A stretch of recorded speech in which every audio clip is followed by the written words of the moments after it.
नुबाय माबोरै फैफिननांदो न'आव नागिर जिबायदि जायगायाव संख्रि जादों बे मोसौआव फैखायो आरो दै लोगोफोर फैखायो आरोना लोगोफोर दिनैथ' जोंहा फान्थाव गग्रिया फैबाय बे फान्थाव नोंनि आखला बिदि खालामजादों नों नोंनि आखला बिदि खालामजादों नो गग्रिखौ जेनेबा मा खालायो बै गामिनि जेनेबा फैसालिनि गामिनि रायजो राजाफोरा एसे सम गिदिर खालामनानै दुमनांगौ आंनिफ्राय आं रिकुवेस्ट खालामो आरोना आरो सोरबाफोर लाखिनांगौ लाखिनाङा कमेन्ट खिथाबानो जाबाय लोगोफोर आसलते थांखानाय मानसिया मानो फैफिनखो आरो बिदियाव थाफानाय लोगोआव थाफानाय पबित्र मोसौ दामब्राया बहा थांखो सासेल' सम नांगौ आरो सासेया बहा थांखो बेखौथ' लाफानांगौमोन इयो बेयाव फैना गाफैना मा जानो मा थालांदों नोंनियाव लांफैनो बेफोरबायदि गाज्रि मानसि थायोबा जोंनि समाजाव जिबनाव मोजां जाया माने गुबुननि सायाव बिराद गुबुंले आरोना बेफोरबायदिखौथ' जोंनि जायगायाव सोलामोन डाइरेक्ट थाब्ला थुब्ला बिसिनानै जायगायाव फैनांगौ थफ्ला थफ्लि गासैखौबो बोनजोबनानै मा थालांदों मा थालाङाखै हरफिननांगौनो आंनिफ्राय रिकुवेस्ट जोंनि उन्दै बिहामजोफोराबो माने बेफोरबायदि गियानखौ नुयोब्ला लागोन आरो एकदम 100% आरो बेफोरबायदिखौ माने सबाक सबित्रिखौ माने देखायनायखौ फोजोबखानांगौ बिदिखौ माने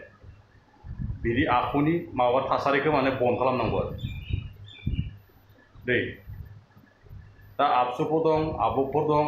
आरो लोगोसे महिला पार्टि दं साइ बिजिर खालामनानै बिनो साजाखौ होनांगौ आरो बानलु सिब्रुफोरखौ देनानै लगायजोबना होनांगौ आरो बैनि फिथा गरमाव बहाबाय हरनै हरथाम हरब्रै थाहैबाय ससियेल मिडियायाव अल राउन्डखौ खोन्थाजोब्बाय ओरैथोरै जादों मादों होननानै ओरैबायदि टेलेन्ट हिन्जाव आरो बेबायदि टेलेन्ट हिन्जाव जोंनि बर' समाजाव नुनो मोनाखै आरो दै ओरैबायदि टेलेन्ट हमनोनो हाखाया आरो मानिखौ ओरैबायदि दा गावनो गिदिंना फैफिननांबाय दा न'आव दा गावनो गिदिंना फैफिननांबाय दा मा जाखो दा बेफोरनि दुरबलताया माने बुंनो थाङोबा हौवाफोरनिफ्रायबो जायोलै जायबायदि हौवाया हिन्जावफोरखौ दाउदै बायदि बायसिगोन मासिगोन होनना दोनबाय थानायावबो हौवानो खर' आरो बै आदैखौ आं फंनैसो बाथ्रा बुंगोन आरो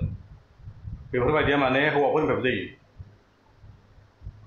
मेसेन्जार फेसबुकफोराव गेलेयैनो मेसेजनि माबायावनो बिदि जालांदों आरो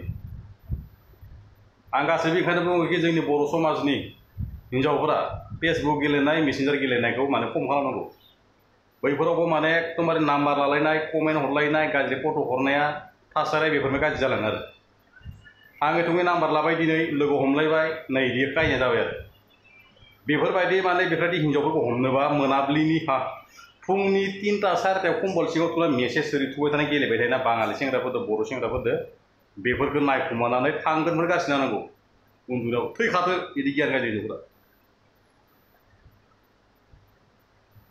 लोगोफोर दिनैनि भिडिअआ एसेनोसै आरोना लोगोफोर हायोब्ला भिडिअखौ शेयार खालामना हो आरो सोरबा गोदानै फैदोंब्ला चेनेलखौ साबस्क्राइब खालामना होबानो जाबाय लोगोफोर ना नोंथांमोना भिडिअखौ नायनानै थाङो लोगोसे लाइक खालामा बेनिखायनो माने नोंसोर लाइक खालायोबा साबस्क्राइब खालायोबा जोंनि चेनेलफ्रा एसे मोजां जायो आरो नटिफिकेटफोर मोनो लोगोफोर दिनैनि भिडिअआ एसेनोसै आरोना जोबनायाव आं बुंनो सानोखि जोंनि बर' हारिया जेब्लाबो जिउ गला जाथों बर' समाजा जेब्लाबो दावगानो हाथों आं बेखौनो बुंनानै एसेयावनो दोनथ'नाय जाबाय ना लोगोफोर